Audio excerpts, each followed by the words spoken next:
I would say vaping is the first thing that comes to my mind when I think of the number one issue that is most concerning.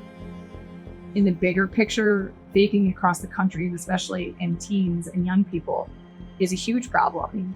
I don't know if I could give a specific number here. Right. Unfortunately, I think the numbers are getting higher and higher, and the kids are getting younger and younger, but their exposure to it, the access to them, is incredibly troubling.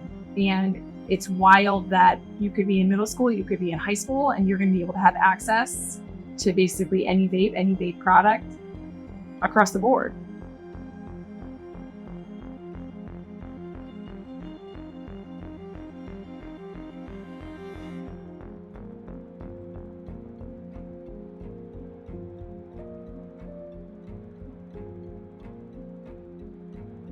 Does the school dedicate a lot of time and resources to addressing vaping? Resources, absolutely. Time, yes. We deal with it weekly. I don't want to say daily. We have spent a large amount of our resources incorporating various vape sensors and detectors throughout the building. Human capital. We spend some time with our students trying to educate them once we realize what's going on. We do devote a lot of time and attention to vaping here. Have you seen vaping affect students' capabilities to learn and behave in a school setting?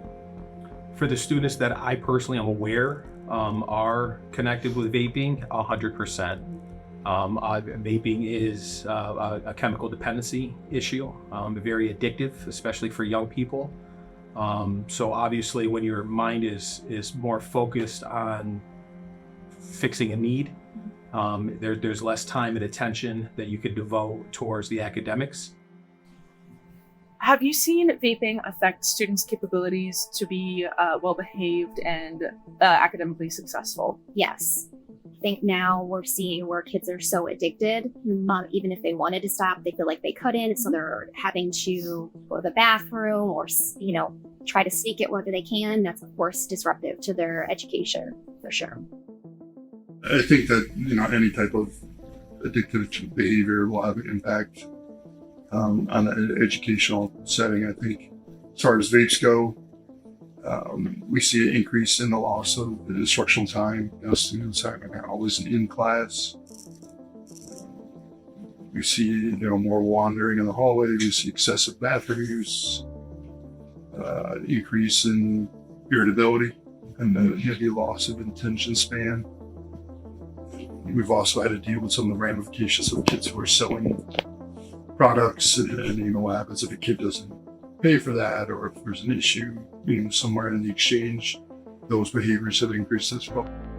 A lot of the effects of vaping, will slow down reaction time and I coach softball, so there's a lot that goes into reaction time, whether that is your swing or fielding a ball. So I have seen student athletes in the past that have been really stellar athletes and then just kind of totally drop off because of the vaping, and it totally affects their athletic performance for sure. Increase wandering the halls, increased time where students are wanting to leave classrooms to either go to the bathroom. Reduced attention spans in class. Increased apathy towards school.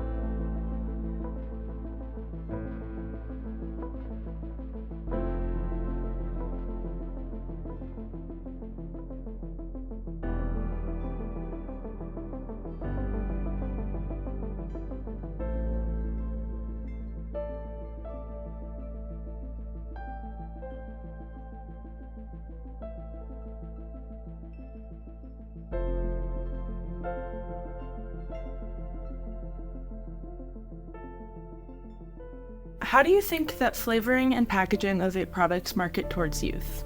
I think 100%. I believe the purpose of the tobacco companies adding these various flavors to their products is strictly targeted towards our young people. When I was a young man, I remember we had Joe Camel, a cartoon figure, kind of encouraged young people to look at the ads and the sponsorships, and I believe that contributed to young people smoking. My parents' generation had the Marlboro Man, who was a rugged man. If you're a man, you will smoke. How do you think that flavoring and packaging of vape products market towards youth? I think that's 100% towards youth. I think the biggest example, right, if you were to open up your Instagram page and I were to open up my Instagram page, the ads that you see are 100 times different than the ads I see. Your ads are going to be targeted towards vaping products. Zyn, you might see a whole different set of ads than I see. I'm going to see stuff for lawn care and eyeglasses and, comfortable shoes. So my feed is much different.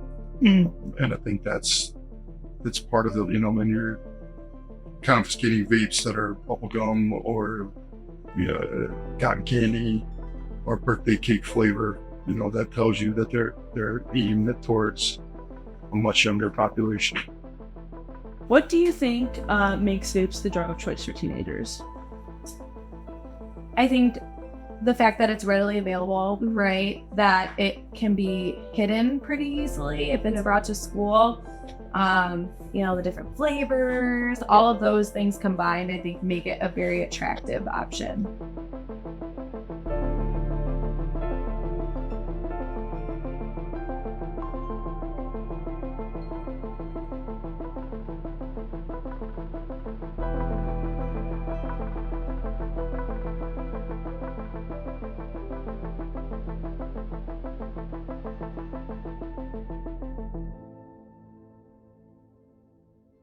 Do you think that students understand the true dangers of vaping?